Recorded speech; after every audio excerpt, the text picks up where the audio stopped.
বহুদিন পর মঙ্গলবার সকালে সৌদি আরবের জেদ্দায় শুরু হয় মুষলধারে বৃষ্টি। কাজের ক্ষেত্রে বিলম্বে পড়ে স্থানীয় সৌদি নাগরিক সহ প্রবাসী বাংলাদেশিরা। তবে বৃষ্টি দেখে আনন্দ প্রকাশ করতেও দেখা যায় তাদের। আমার জীবনে 24 বছর হয়ে গেছে সৌদি আরব, 25-এ পড়ছি, আর কোনোদিন এরকম বৃষ্টি দেখি নাই। মাশাআল্লাহ, আজকে জেদ্দা শহরে খুবই সুন্দর একটা বৃষ্টি হয়েছে, একদম সেম বাংলাদেশের মতো। আমি বাংলাদেশ যাওয়ার পরে 1 বছর ভিতরে এরকম বৃষ্টি দেইনি। আজকে সকালে যে বৃষ্টি দেখলাম, মানে অনেক বৃষ্টি হয়েছে এই জায়গায়। মুষলধারে একটানা বৃষ্টি হয় ডুবে যায় সড়ক পথ। এতে চলাচলে কিছুটা বিঘ্ন ঘটলেও বৃষ্টির মুহূর্ত উপভোগ করেন অনেকেই।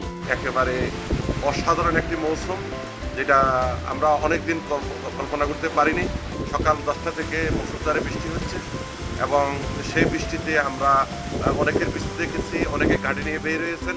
এখানে আপনারা জানেন সৌদি আরবের বিভিন্ন জায়গায় বিভিন্ন ধরনের মৌসুমি ঝড় বৃষ্টি এবং ঠান্ডার আইস দেখতে পাই আমরা, কিন্তু জেদ্দা শহর একটু ভিন্ন।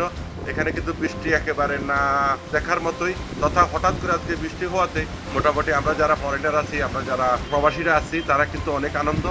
দীর্ঘদিন পরে জেদ্দায় আজ মুষলধারে বৃষ্টি হয়েছে।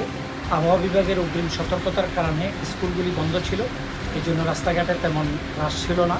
অফিসগামী লোকজনের সাময়িক কিছুটা বিড়ম্বনা হইলেও সবাই এটাকে খুবই উপভোগ করেছে। বহুদিন পরে সৌদি আরব জেদ্দাতে বৃষ্টির দেখা মিলল।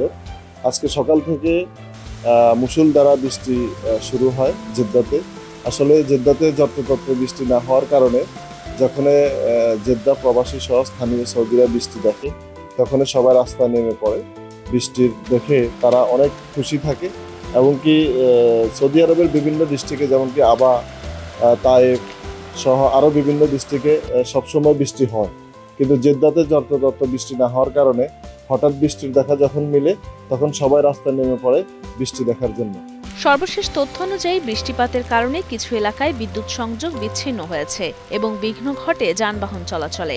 পরিস্থিতি নিয়ন্ত্রণে আনতে সর্বাত্মক প্রচেষ্টা চালিয়ে যাচ্ছে কর্তৃপক্ষ।